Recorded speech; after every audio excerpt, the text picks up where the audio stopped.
ఎక్కువ కష్టపడకుండా సేమియా ఉప్మాని సింపుల్‌గా, పొడి పొడిగా, టేస్టీగా ఏ విధంగా చేసుకోవాలో చూపించబోతున్నాను. సేమియా ఉప్మా అంటే నచ్చని వాళ్ళు కూడా అడిగి మరీ పెట్టించుకుంటారండి. అంత టేస్టీగా ఉంటుంది.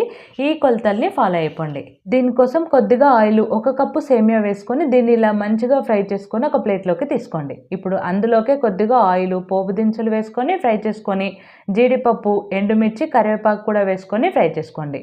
ఇప్పుడు ఇందులోకి ఉల్లిగడ్డ ముక్కలు, పచ్చిమిర్చి ముక్కలు కూడా వేసుకొని ఫ్రై అయిన తర్వాత కట్ చేసుకున్న క్యారెట్ కూడా వేసుకొని ఫ్రై చేసుకోండి.